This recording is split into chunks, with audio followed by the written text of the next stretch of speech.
Shabbat Shalom à tous. Bienvenue donc à ce mardi prophétique numéro 19.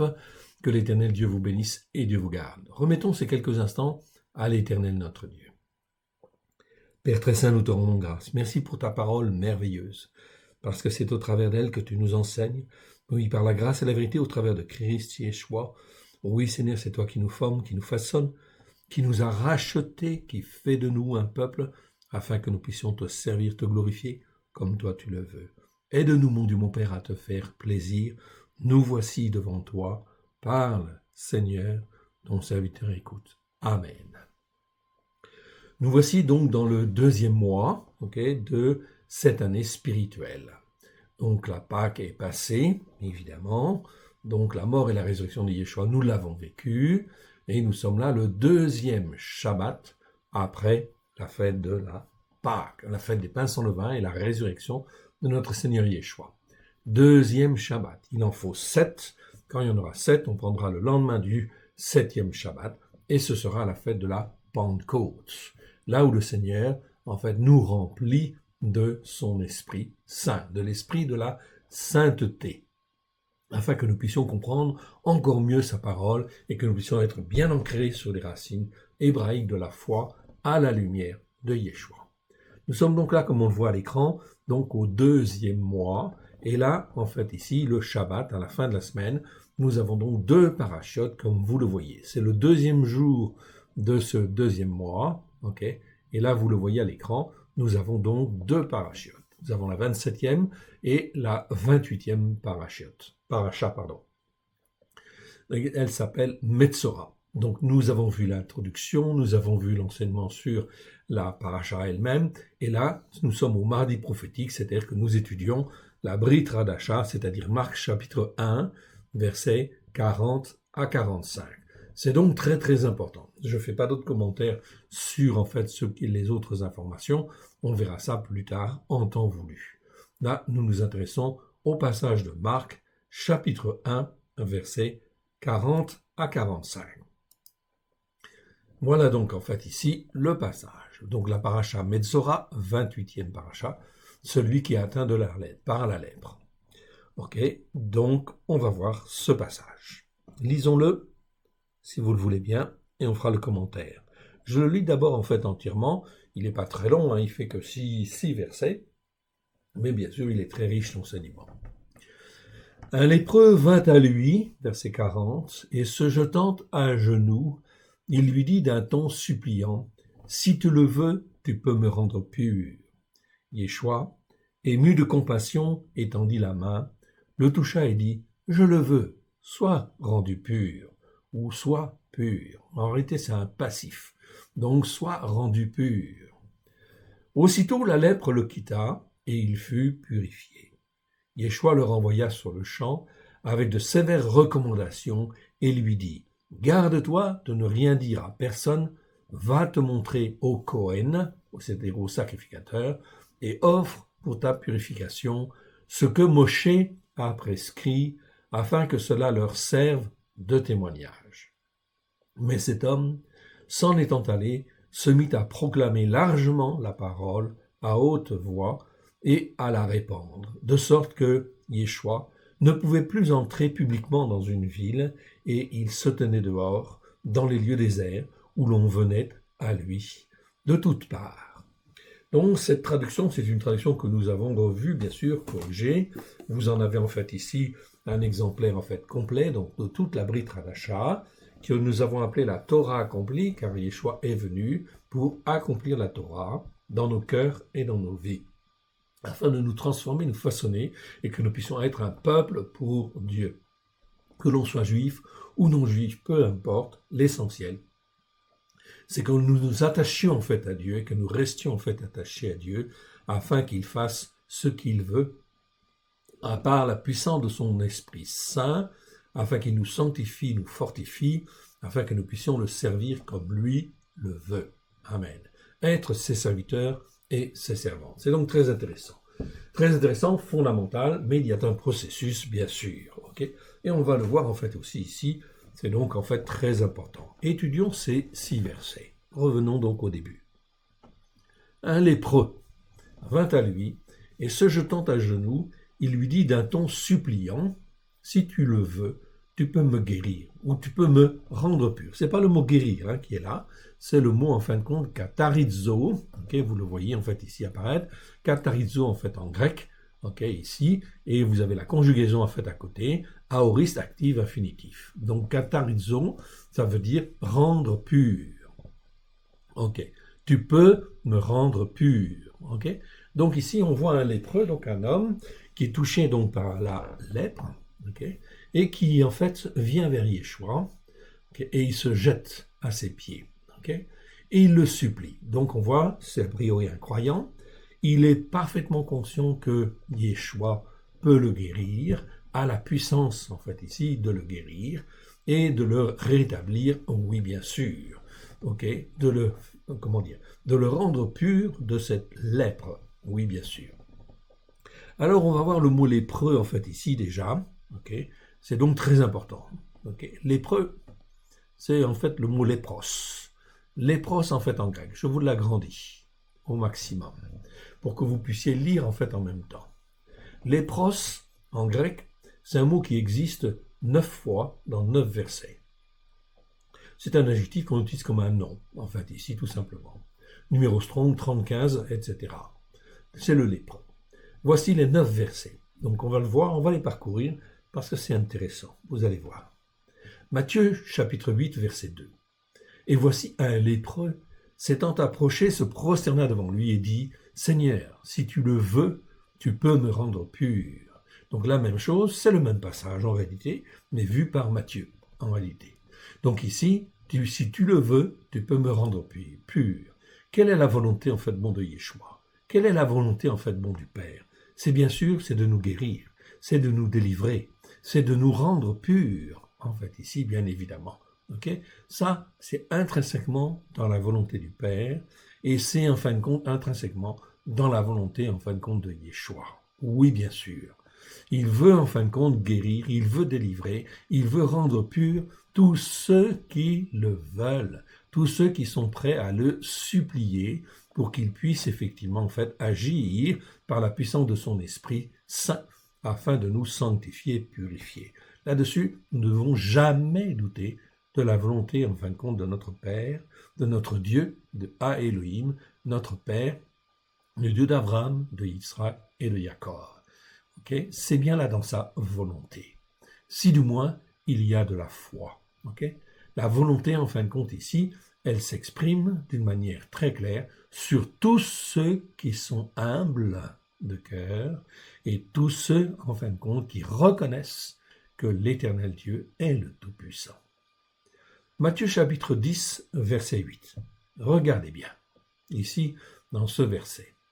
Il est dit, guérissez les malades, ressuscitez les morts, purifiez les lépreux, chassez les démons. Vous avez reçu gratuitement, donné gratuitement. Donc là, on remarquera 4 verbes. Les malades, on les guérit. Les morts, eh bien, en fin de compte, on peut les ressusciter. Enfin, c'est Dieu qui les ressuscite, qui peut les ressusciter, en fait, ici, en nous utilisant, en fait, aussi. Donc, c'est très puissant, en réalité, quelque part. Donc, on guérit les malades, on ressuscite les morts, on purifie les lépreux. Donc là, ici, c'est pas considéré dans la catégorie, entre guillemets, des malades, quelque part. Et on parle de purification. Quand on parle des lépreux, on parle toujours de purification. C'est donc quelque chose, en fin de compte, ici, d'un petit peu différent, et il y a un enseignement derrière, on va le voir. Donc, purifier les malades, chasser les démons. Donc, ce sont 4 choses, en fait, très importantes, fondamentales, qu'il convient, en fait, d'apprendre en tant que croyants. Nous devons apprendre à guérir les malades, nous devons apprendre à ressusciter les morts, nous devons apprendre à purifier les lépreux, chasser les démons, en fait, ici. Donc, ici, ce sont des variantes, bien évidemment, mais ça fait partie de l'apprentissage du croyant. Donc quand je donne mon cœur et ma vie à Yeshua, je ne suis pas familiarisé avec toutes ces choses. Bien sûr, je ne sais pas forcément chasser les démons, donc il faut que j'apprenne. Je ne sais pas forcément guérir les malades, eh bien il faut que j'apprenne. Parce que je vais en avoir besoin pour moi-même, ou pour ma famille, ou pour les proches, ou pour tous ceux que l'Éternel Dieu mettra sur notre route. Car sa volonté, c'est bien en fin de compte de guérir. Sa volonté, c'est bien de ressusciter s'il est possible, et c'est bien de purifier les lépreux, c'est bien de chasser les démons, oui bien sûr. Alors continuons, et voyons en fin de compte ce que ce mot nous enseigne. Matthieu chapitre 11, verset 5. Les aveugles voient, les boiteux marchent, les lépreux sont purifiés. Donc vous voyez, quand on parle de lépreux, c'est toujours en fait le mot purifier. C'est jamais guérir, ok? D'une part, ok? Donc les lépreux sont purifiés, les sourds entendent, les morts ressuscitent. Et la bonne nouvelle est annoncée aux pauvres. En fait, la plupart du temps, en fait, c'est traduit comme cela, aux pauvres. Mais c'est le mot ptokos. Et ptokos, en réalité, dans les vieux dictionnaires, en fait, hébreux, les vieux dictionnaires grecs, pardon, comme Alexandre, 1850, on te dit ptokos, oui, c'est le pauvre, mais c'est le pauvre qui est humble, en fait, en réalité. C'est le humble. Donc, tu peux avoir de l'argent si tu es humble de cœur, et bien, en fin de compte, pareillement, en fait, tu peux avoir les mêmes bénédictions, oui, bien sûr. La bonne nouvelle, okay, c'est-à-dire la Brit Hadasha, celle qui annonce que Yeshua est venu, celui qui était annoncé dans la Torah, les prophètes et les psaumes. Pour être le roi des rois, le Seigneur des seigneurs, il est déjà venu et son règne a déjà commencé dans tous les cœurs qui le veulent, tous les cœurs qui sont humbles et qui veulent en fin de compte comprendre et en fait venir être un peuple pour Dieu. C'est donc ici quelque chose de très important, car cela fait déjà 2000 ans, mon frère et ma sœur, que ces choses, en fin de compte, sont réalisées, sont accomplies en réalité. Quand Yeshua est passé, il est mort sur la croix, il a dit « tout est accompli ». Et quand il est ressuscité, okay, c'est ce que nous avons vécu avec la Pâque, et la fête des pains sans levain et la fête des prémices, ou la fête de la résurrection, eh bien on voit que Yeshua, il est ressuscité, la puissance de la vie est là pour vaincre la puissance de la mort. On continue, Matthieu chapitre 26, verset 6. Comme Yeshua était à Béthanie, dans la maison de Simon le lépreux, okay, donc là, on connaît ce passage, on y reviendra, en fait, dans un autre passage. Marc chapitre 1, verset 40. Un lépreux vint à lui, et se jetant à genoux, il lui dit d'un ton suppliant, « Si tu le veux, tu peux me rendre pur. » Même chose, c'est le même passage qu'on a vu tout à l'heure, okay, dans Matthieu 8. Eh bien ici, on retrouve en fin de compte dans Marc, le passage qu'on est en train d'étudier, on retrouve la même chose. « Si tu le veux, tu peux me rendre pur. » Ça, c'est l'expression de la foi de ce lépreux, en fait, ici. Comment se comporte-t-il? Eh bien, il se comporte très bien. Il marche par la foi. Marc chapitre 14, notez bien qu'il marche par la foi. C'est très important quand on verra un autre passage tout à l'heure, okay, qui nous permettra d'aller encore plus loin. Marc chapitre 14, verset 3. Comme Yeshua était à Béthanie, dans la maison de Simon le lépreux, une femme entra pendant qu'il se trouvait à table, et elle tenait un vase d'albâtre qui renfermait un parfum de nard pur de grand prix. Et ayant rompu le vase, elle répandit le parfum sur la tête de Yeshua. Elle fit là une excellente chose. Okay? Elle a marché, cette femme, okay, dans la foi, et elle savait ce que représentait Yeshua. Bien évidemment, elle vient ici avec un vase en fait de parfum superbe, afin effectivement en fait de parfumer en fait Yeshua. Oui, bien sûr, un parfum de grand prix. C'était une manière d'honorer et de respecter, bien sûr, en fait, Yeshua. C'est donc là l'expression d'une foi pleine et entière, en fait, ici, quelque part. Continuons. Luc, chapitre 4, verset 27. Il y avait aussi beaucoup de lépreux en Israël du temps d'Élisée le prophète. Et cependant, aucun d'eux ne fut purifié, si ce n'est Naaman le Syrien. Ah, c'est quand même curieux, en fin de compte, ici, cette cette phrase que Yeshua en fait nous dit. Il veut guérir, il veut purifier, comme le Père en fait le veut en fait aussi, mais à condition de trouver de la foi, oui bien sûr. À condition qu'il y ait des hommes et des femmes qui acceptent de reconnaître et d'être un témoin, en fait, ici, de la vérité.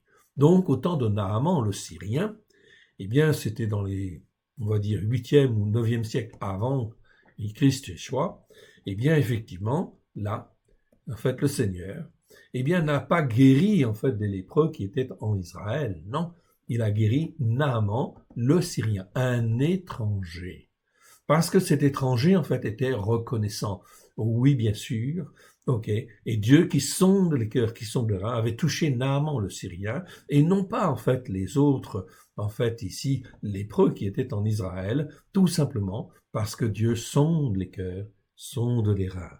Il regarde si, en fin de compte, il y a un cœur humble et un cœur, en fin de compte, qui pourra le glorifier sur la terre. Luc chapitre 7, verset 22. Il leur répondit, « Allez, rapportez à Yohanan, Jean, ce que vous avez vu et entendu.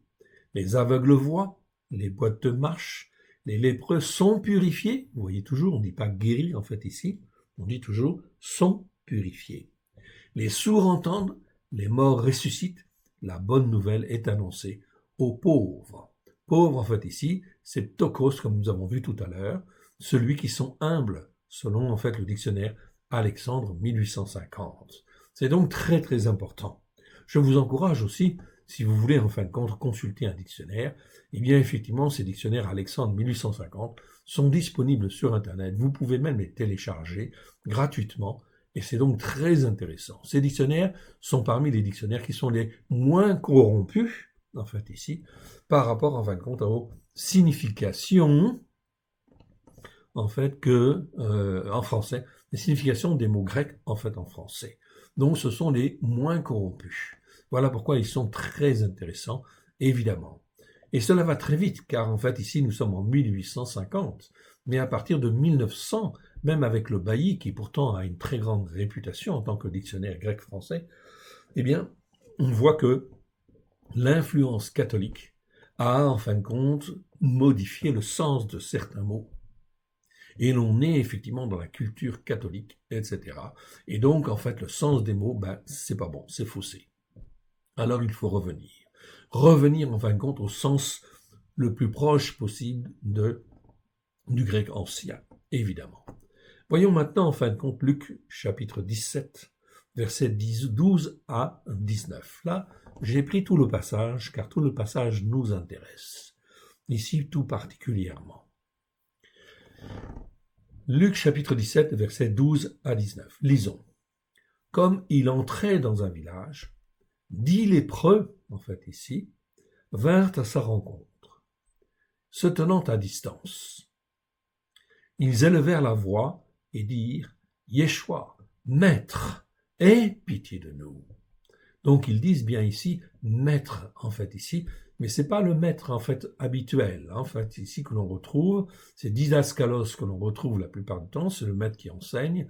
Ici epistates, c'est plutôt le maître en fait qui domine, ok, bon, qui est le chef, ok. Donc ici ils ont raison de le dire en fait ici, Yeshua, maître, aie pitié de nous, c'est tout ce qu'ils disent. Et ils se tiennent à distance, pourquoi? Parce qu'ils sont contagieux, oui bien sûr, comme en fait beaucoup de formes de lèpre. Sont effectivement contagieuses. Toutes les lèpres ne sont pas contagieuses. C'est pour ça que le mot lèpre, en fait, ici, comment dire, en grec, eh bien, effectivement, peut englober certaines maladies cutanées qui ne sont pas forcément toutes, en fait, ici, contagieuses. C'est pour ça que certains pensent que c'est même, en fait, ici, du psoriasis dans certains cas, etc. Mais on ne va pas discuter là-dessus. On n'est pas médecin, c'est pas notre, notre sujet, en fait, aujourd'hui. Donc ici, Yeshua, Maître, aie pitié de nous. Dès qu'il les eut vus, il leur dit. Donc Yeshua, on voit bien sa volonté, c'est de guérir. Il a quelqu'un, en fait ici une dizaine de personnes même, qui le supplient, qui le reconnaissent comme maître, et qui en fin de compte le supplient en disant « Aie pitié de nous ». Dès qu'il les eut vus, il leur dit « allez vous montrer au sacrificateur. Et pendant qu'ils y allaient, donc ils ont montré là qu'ils marchaient par la foi, puisqu'ils n'étaient pas guéris en fait à l'instant même. Okay? Donc ils vont vers les sacrificateurs, et puis en fin de compte là, en fait, en cours de route, ils vont être purifiés. Allez vous montrer au sacrificateur, et pendant qu'ils y allaient, il arriva qu'ils furent purifiés. Nous, dans nos traductions, c'est parfois en fait écrit guéri. Mais ici, le mot, c'est bien en fait purifié, okay, katarizo. Okay. Donc c'est important en fin de compte ici, okay, de bien mettre, de coller en fait à la traduction, c'est extrêmement important. Donc ici, ils ont été purifiés en cours de route. Donc on voit des hommes, ils sont croyants, okay, ils reconnaissent que Yeshua est le maître, ils le supplient, en fait ici, et Yeshua, okay, par la volonté du Père, les guérit, évidemment, enfin les guérit, les purifie. Verset 15. L'un d'eux, se voyant guéri, donc ici, donc là c'est bien le mot guérir que l'on a, ioamei. Donc se voyant, il constate, il n'a plus en fin de compte, okay, la lèpre sur les mains, sur les bras, etc., sur son corps, okay, il constate en fait la guérison. Il a été purifié, mais en fait, en réalité, il est guéri de sa maladie. Il revint sur ses pas, glorifiant Elohim à haute voix. Okay, donc là, on voit il a une attitude de foi, mais en plus il est reconnaissant. Il reconnaît que cela vient en fin de compte de Elohim, okay, et en fait il rend grâce, oui bien sûr, il en fait est reconnaissant. Il tomba sur sa face aux pieds de Yeshua, donc là on voit vraiment en fin de compte qu'il rend à César ce qui est à César et à Dieu ce qui est à Dieu, oui bien sûr. Il tomba sur sa face aux pieds de Yeshua et lui montra de la reconnaissance. Nos traductions disent « rendit grâce ». Donc c'est important de bien voir ici que ce mot-là, en fait ici, « eucharistéo », okay, ça veut dire être reconnaissant, témoigner de sa reconnaissance. C'est bien en fait le sens du mot grec « eucharistéo ». Mais en fait, les catholiques ont traduit ce mot-là par « rendit grâce ». Donc, on peut l'accepter en fait aussi, bien d'accord, mais ça c'est quand même l'influence catholique. Donc je préfère dire en fait montra de la reconnaissance ou fut reconnaissant en fait ici. C'est donc très très important en fait en réalité. Okay, donc c'est très important parce que ça va poser en fait des problèmes d'interprétation lorsqu'on va parler de l'Eucharistie, etc. Donc toutes ces choses-là en fait ici, ce sont des mots qui ont été déformés en fait ici, déformés ou inventés par l'Église catholique, donc il faut en fait ici être au plus proche de l'hébreu. Il tomba sur sa face aux pieds de Yeshua et lui montra de la reconnaissance. Donc il est tout à fait dans la bonne attitude. C'était un Shomroni, c'est-à-dire un Samaritain. Donc ici, c'était pas un juif en réalité, c'était un Samaritain. Okay, donc c'était en fait ici un étranger vivant dans le pays, en fin de compte, de Samarie, etc. C'était un Shomroni, un Samaritain. Yeshua, prenant la parole, dit « Les 10 n'ont-ils pas été purifiés ?» Ok, donc là, Yeshua ne dit pas « guéris » en fait ici. Il dit « n'ont-ils pas été purifiés ?» Ok, c'est mieux que guérir. Et les 9 autres, où sont-ils? Où sont-ils? Marquent-ils de la reconnaissance? Cherchent-ils en fait à s'attacher à Dieu? Reconnaissent-ils que c'est l'Éternel Dieu qui les a en fait purifiés, mais qui les a guéris en fait aussi? Il y a donc une nuance entre les deux, oui bien sûr, qui est donc très importante, mais on la comprendra en fait ici, bien sûr, très bientôt. Et les 9 autres, où sont-ils? Ne s'est-il trouvé que cet étranger-là même, pour revenir et donner gloire à Elohim, au seul Dieu, unique et vrai. Puis il lui dit, lève-toi, va, ta foi t'a sauvé. Ici, nous sommes au verset 19. 19 de ce passage, où là, en fin de compte, nous voyons le verbe sozo. Sozo qui veut dire en fait sauver, bien sûr. Donc ta foi t'a sauvé. Donc ça, c'est très important car cette lépreux-là est bien, en fin de compte, purifié. Donc il constate en fait la guérison et en plus, parce qu'il marche par la foi, parce qu'il s'attache à l'Éternel Dieu, il reconnaît que tout ce qui se passe, cela vient de l'Éternel Dieu au travers de Yeshua, eh bien il est sauvé. Ça veut dire quoi? Ça veut dire qu'en fait il a la vie éternelle. Mon frère, ma sœur, c'est extrêmement important. Bien sûr que les autres ont été purifiés. Mais est-ce qu'ils sont vraiment guéris, en fin de compte, de leur maladie? Non. Parce qu'en réalité, ils ne marchent pas ils ne marchent pas par la foi, ils ne s'attachent pas à l'Éternel Dieu, qui est la source de la vie, la source de la guérison, la source, enfin, de la purification. On en arrive à cette notion de purification ici. Alors, qu'est-ce que ça veut dire en fait ici? On chasse, comment dire, les démons, okay, les mauvais esprits, on guérit les malades, on purifie les lépreux. Alors, qu'est-ce que ça veut dire le mot lèpre? Eh bien, on va voir. Ok.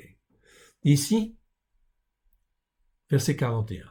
Yeshua, ému de compassion, étendit sa main, le toucha et dit, je le veux, sois rendu pur. Ok. Donc, il est purifié. Ok, donc on est bien d'accord. Sois rendu pur. Aussitôt, la lèpre le quitta et il fut purifié. Donc très bien. On va aller voir le mot lèpre maintenant. Le mot lèpre, c'est le mot lépra. Lépra, vous le voyez en fait ici, c'est un mot qui n'est pas très très courant. Il n'existe que 4 fois dans la Brit Hadasha. Okay. La lèpre, c'est une maladie infectieuse, chronique, okay, qui est due au bacille de Hansen, qui prédomine au niveau de la peau, ça c'est la forme lépromateuse, ou au niveau des nerfs, c'est la forme tuberculoïde. Le virus, en fait, ici, ok, on va aller voir,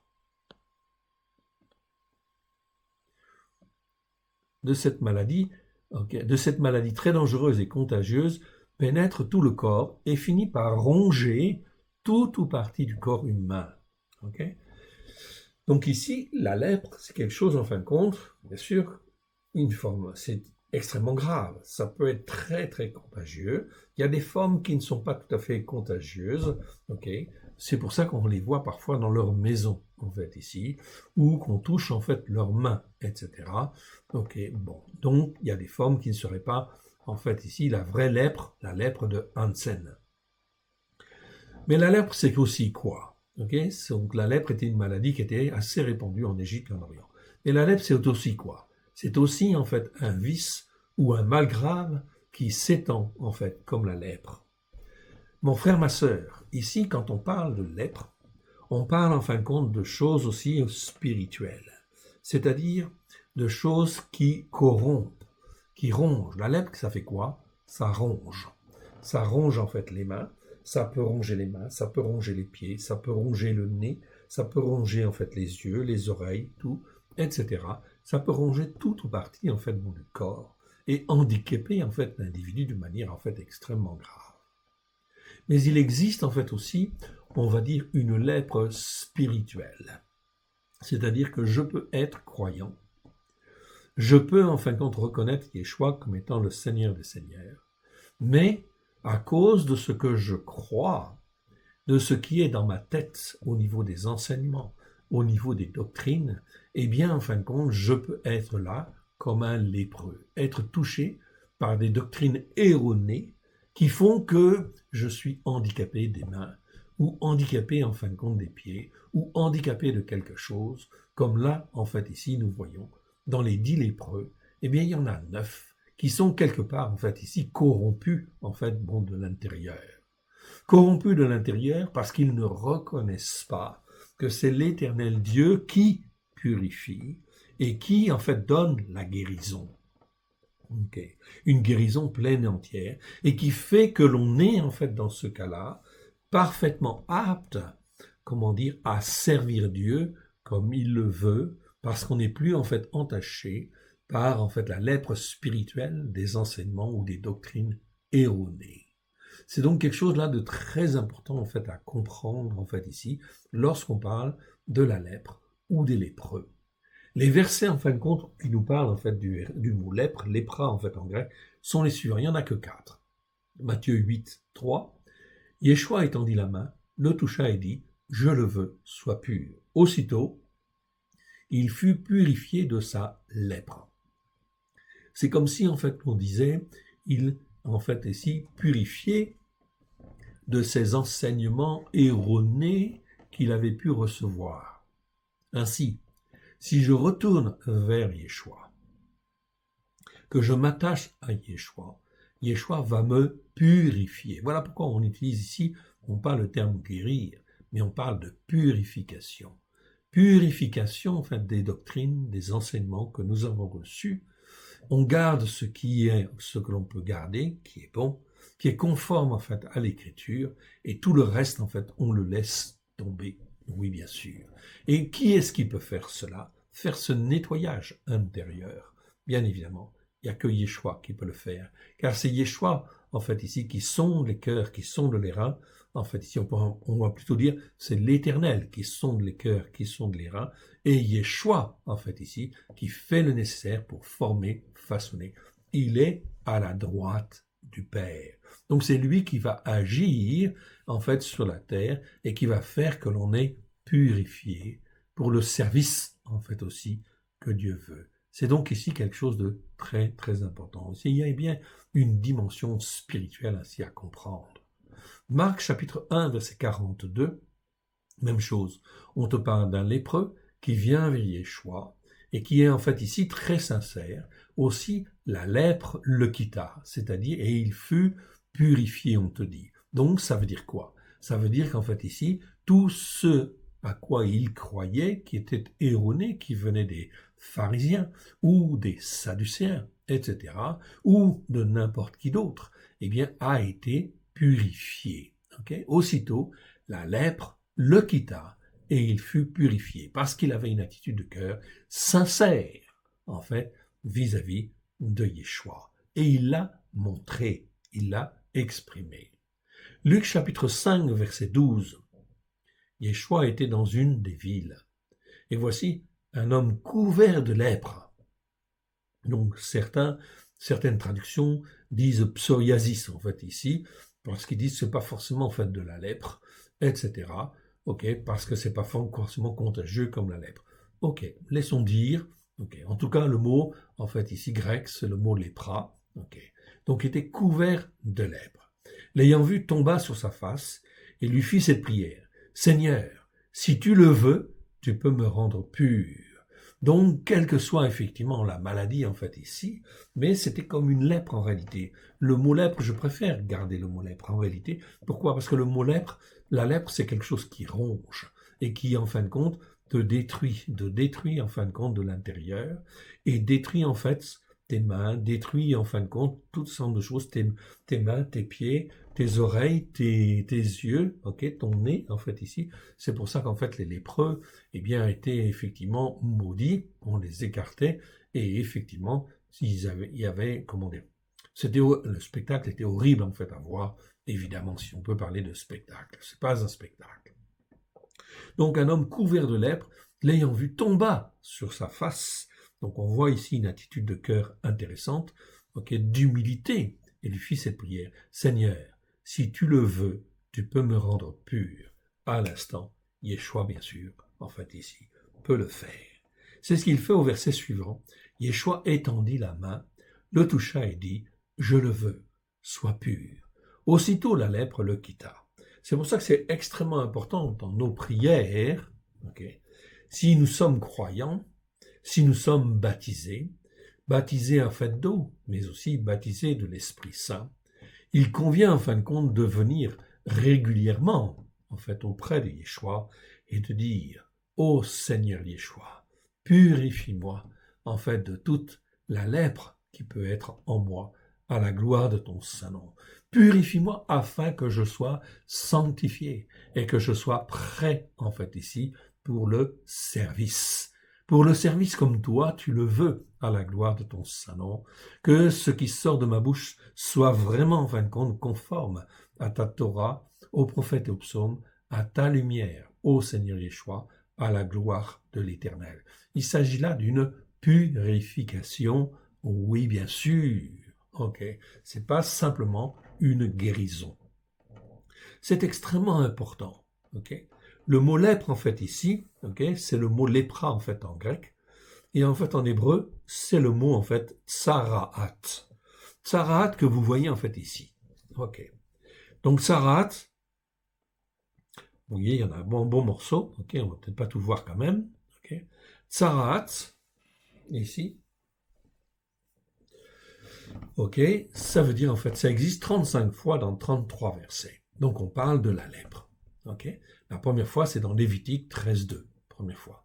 Ok, après en fin de compte, ok, on te parle de Lévitique 13:14, où là on parle d'une maladie de peau maligne.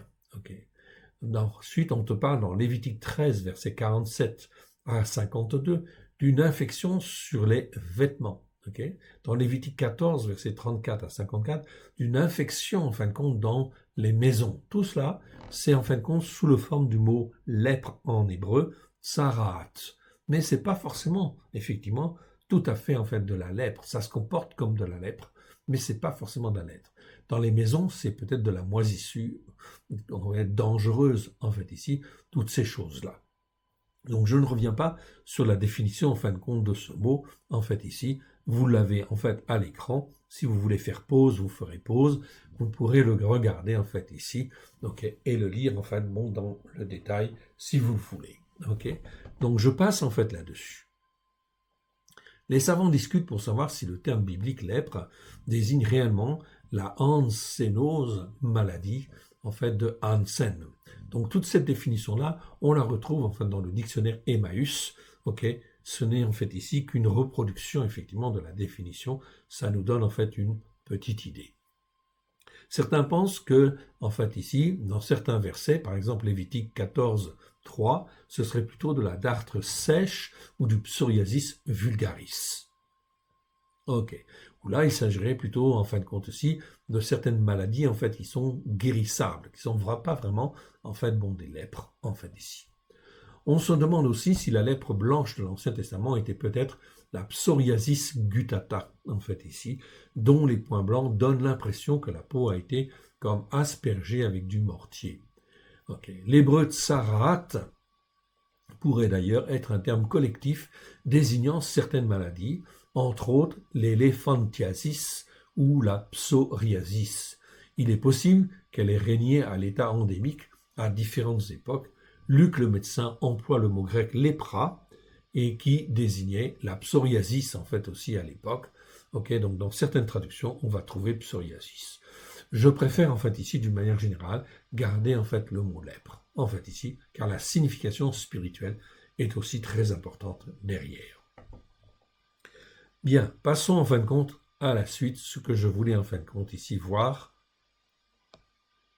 Voilà, c'était en fait arrivé. Voilà. Ok. Au mot catharismo. Catharismo, en fait ici, donc on va en parler.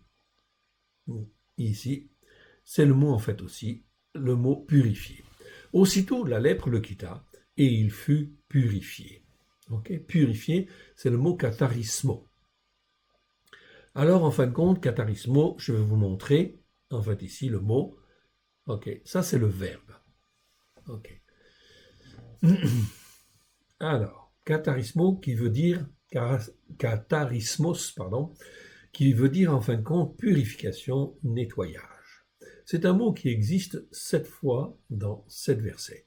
Donc c'est pas un mot très courant, c'est un mot grec en fait ici, et ça nous parle de purification, nettoyage. Ainsi, voici les 7 versets conformes au livre du Lévitique. Donc c'est Marc chapitre 1 verset 44.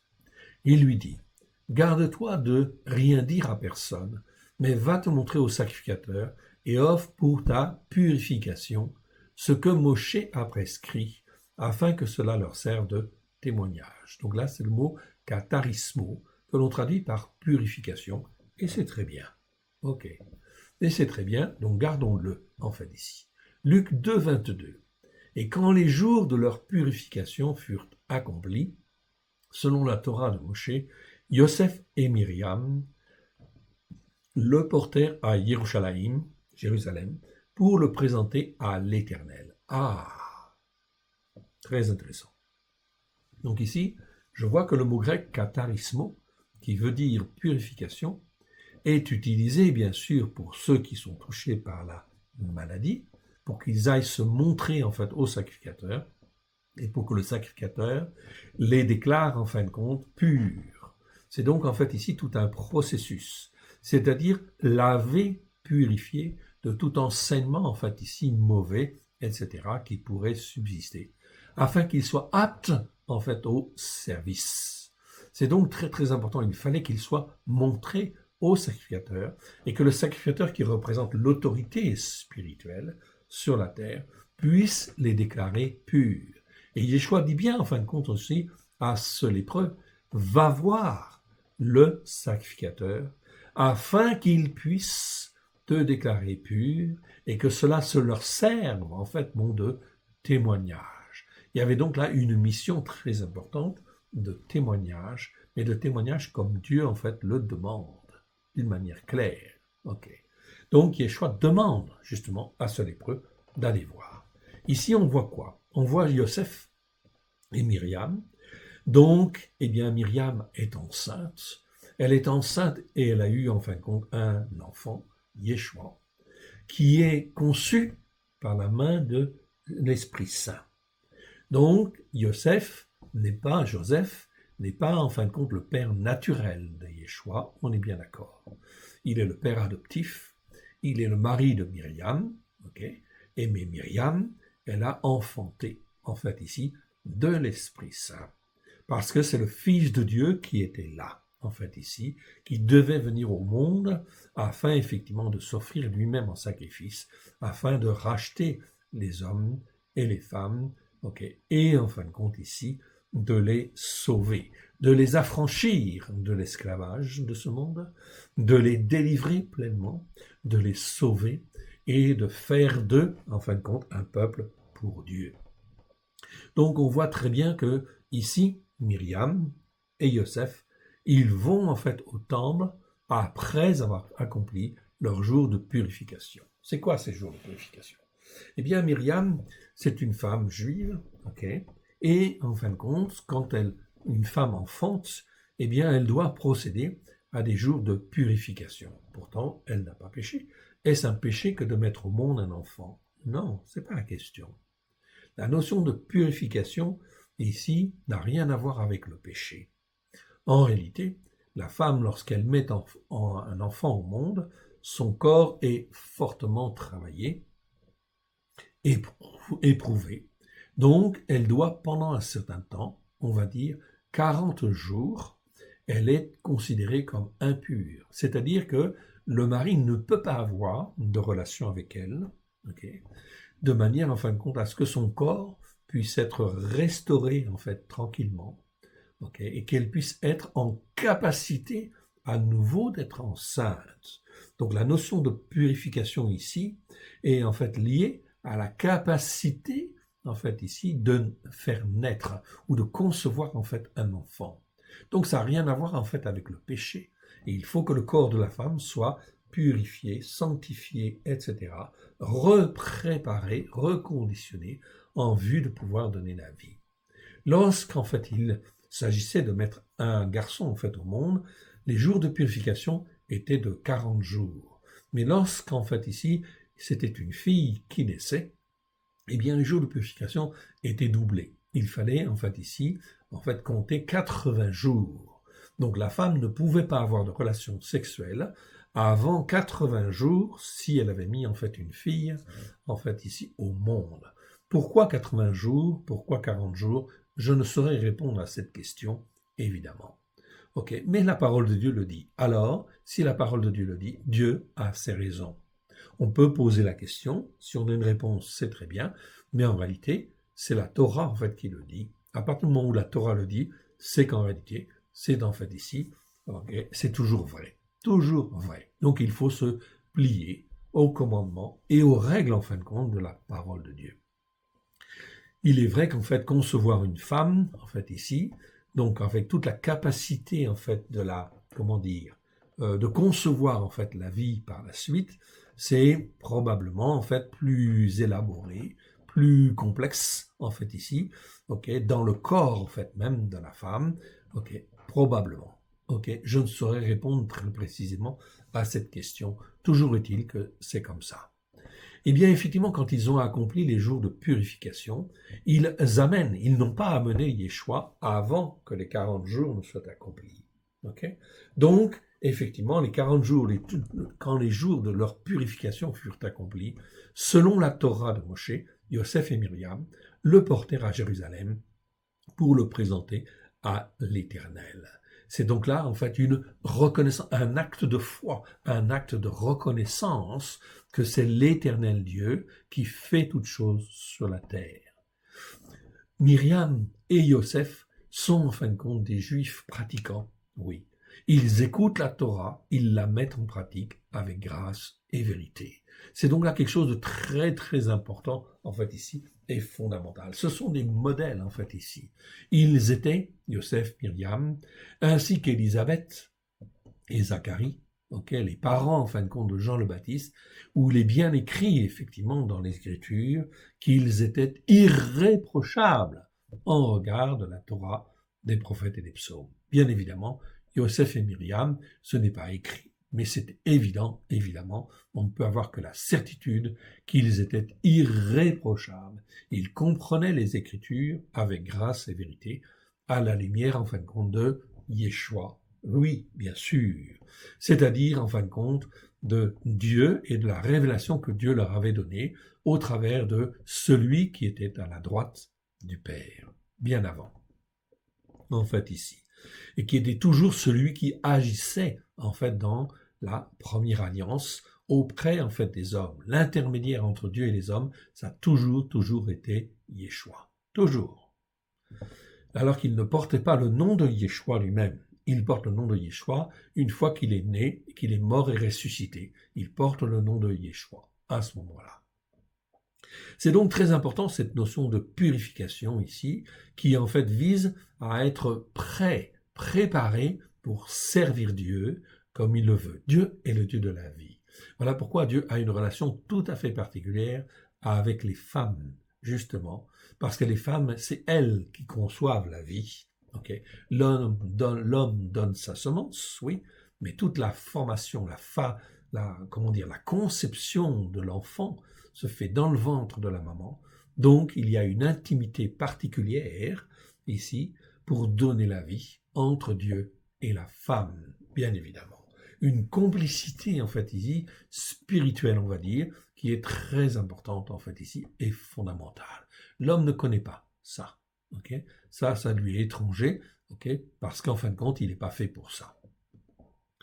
Donc c'est très important en fait ici cette notion de purification. C'est pour ça qu'en fait ici, on dit toujours guérir les malades, chasser les démons, purifier les lépreux, etc. Ressusciter les morts.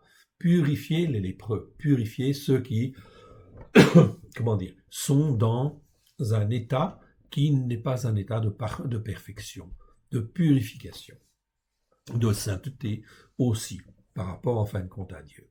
C'est donc extrêmement important de bien comprendre cette dimension-là, et que dans nos prières, nous devrions bien plus souvent dire « Ô Seigneur, sonde mon cœur, sonde mes reins, vois s'il y a quelque lèpre dans, enfin d'ici, dans mes pensées, dans en fait ma conception, en fait bon des choses, ok, car je veux que ma conception soit ta conception et non la mienne. » Okay. C'est donc très très important d'apprendre à s'humilier devant l'Éternel.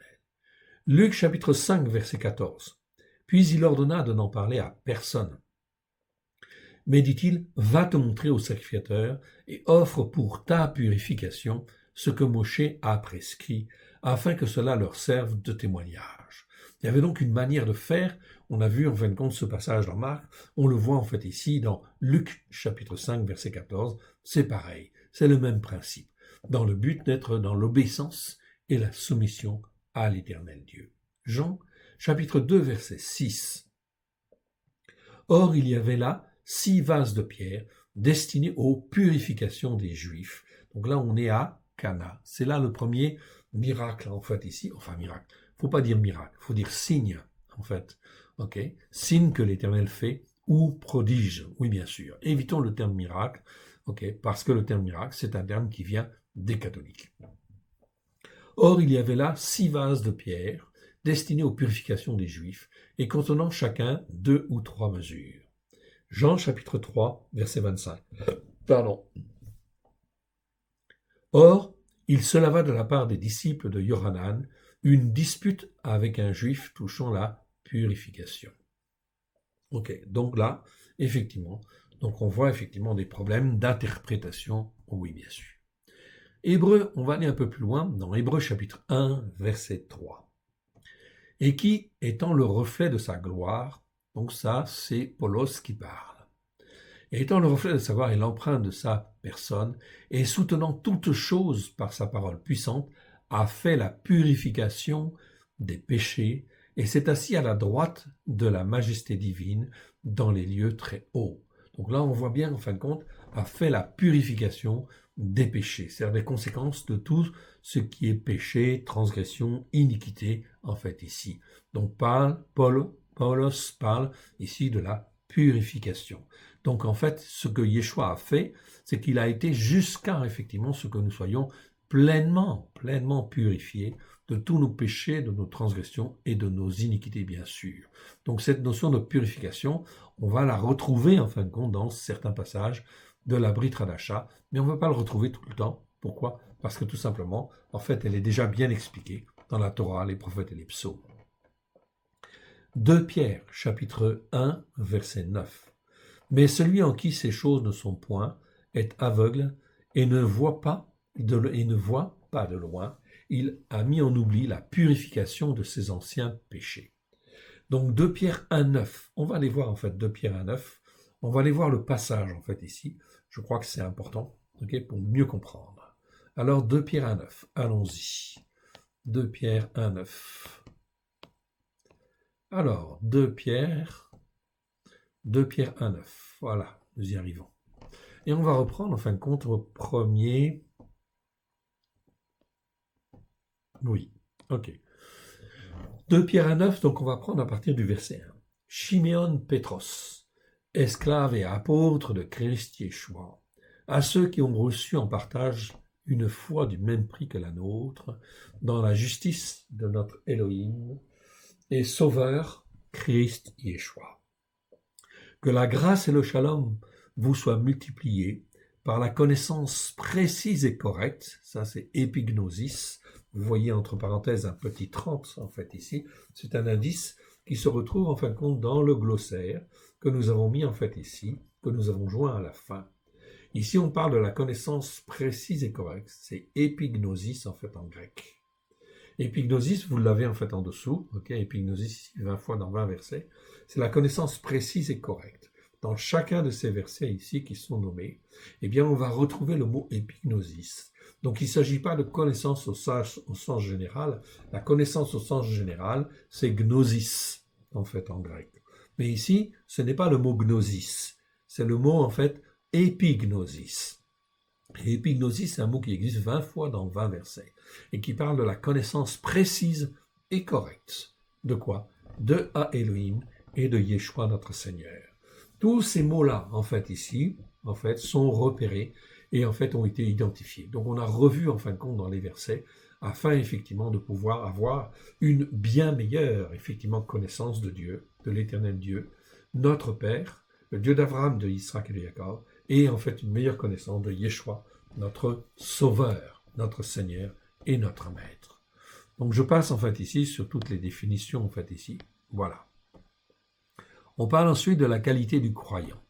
Ok. Comme la puissance qui vient d'Élohim nous a donné tout ce qui contribue. La puissance qui vient d'Élohim, c'est quoi? C'est par la puissance de l'Esprit de Dieu, bien sûr, nous a donné tout ce qui contribue à la vie et à la piété, au moyen de la connaissance précise et correcte. Donc, c'est pas n'importe comment, c'est au moyen d'une certaine connaissance précise et correcte de celui qui nous a appelés par sa propre gloire et par sa vertu, lesquels nous assurent de sa part les plus grandes et les plus précieuses promesses, afin que par elles vous deveniez participants de la nature qui vient d'Élohim, en fuyant la corruption qui existe dans le monde par la convoitise. À cause de cela même dont on vient de parler là, faites tous vos efforts pour joindre à votre foi la vertu, à la vertu la connaissance, donc là on a le mot gnosis, à la connaissance la maîtrise de soi, à la maîtrise de soi la patience constante et persévérante. Donc c'est pas n'importe quelle patience ici, c'est la patience constante et persévérante. Ok, c'est en fait le mot hypomone que vous voyez là. Ça nous parle pas simplement de constance, ça nous parle de la constance dans le sens d'une constance, constante persévérance, ou mieux encore, une patience constante et persévérante. C'est la caractéristique d'un homme qui ne dévie pas de son but délibéré, de sa loyauté dans la foi et la piété. Malgré les plus grandes épreuves et souffrances, c'est cette patience-là qui produit d'excellents fruits selon l'Esprit. Et ici, vous avez tous les versets de ce mot hypomone, oui bien sûr. Et on va le retrouver en fin de compte ici dans la traduction, effectivement, exactement ici. Okay, où ce ne sera pas traduit par patience tout court, mais par patience constante et persévérante, pour bien déterminer que c'est quelque chose, en fin de compte, de constant et de persévérant. On continue. À la patience constante et persévérante, hypomone, la piété, okay, c'est-à-dire la marche par la foi, si on veut. À la piété, l'amour fraternel. À l'amour fraternel, l'amour tout court. En fait, si ces choses sont en vous et y sont en abondance, elles ne vous laisseront point oisifs, ni stériles pour la connaissance précise et correcte de notre Seigneur Christ Yeshua.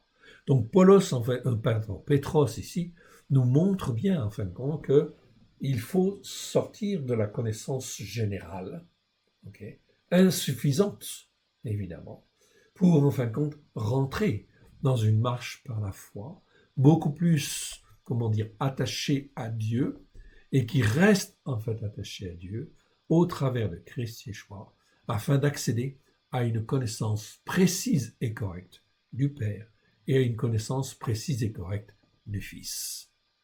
C'est donc ça, c'est très important. En effet, si ces choses sont en vous et y sont en abondance, elles ne vous laisseront point oisifs ni stériles pour la connaissance précise et correcte de notre Seigneur Christ Yeshua. Mais celui en qui ces choses ne sont point est aveugle. Okay? Il ne voit point de loin. Okay? Il ne voit pas de loin ou il ne voit point de loin. Il a mis en oubli la purification de ses anciens péchés. Ah, là on parle de la purification. C'est-à-dire qu'en fin de compte, eh bien, il va rester dans la même manière de penser, la même manière en fin de compte de vivre, et en fin de compte, il va finir par tomber, tout simplement. Donc cette notion de purification est extrêmement importante parce que elle nous tire en fait vers le haut et nous permet de nous attacher à Dieu et enfin de rester attachés à Dieu. Voilà pourquoi Yeshua dit que nous sommes dans le monde, mais nous ne sommes pas de ce monde. Voilà pourquoi, en fin de compte, nous devons servir de témoins dans ce monde, mais nous ne devons pas être de ce monde. Nous ne devons pas réfléchir comme le monde réfléchit. Nous ne devons pas, en fin de compte, penser comme le monde pense, ou faire comme le monde fait, etc. Seulement, et si ça glorifie le Père et le Fils. Donc on parle bien de purification ici de nos anciens péchés. C'est-à-dire, en fait ici, de notre manière d'être ou de nos manières de compréhension. Donc on voit qu'au travers, en fait ici, de la lèpre, on nous parle en fin de compte de quelque chose, en fait, qui est très précieux, qui est en fait quelque chose qui nous ronge, qui ronge notre foi et nous empêche en fait d'être un fils ou une fille de Dieu comme Dieu le veut. Donc c'est une question de niveau spirituel en fait aussi quelque part. Verset 10. C'est pourquoi, frères, appliquez-vous d'autant plus à affermir votre vocation et votre prédestination, car en faisant cela, vous ne broncherez jamais, c'est-à-dire vous ne tomberez jamais.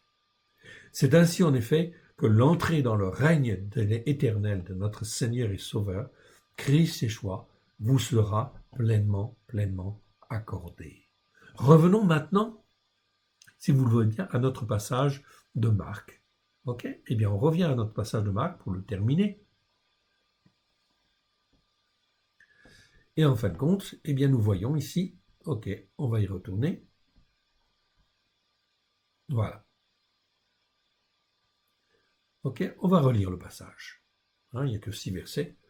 À l'épreuve vint à lui, et se jetant à genoux, lui dit d'un ton suppliant, si tu le veux, tu peux me rendre pur.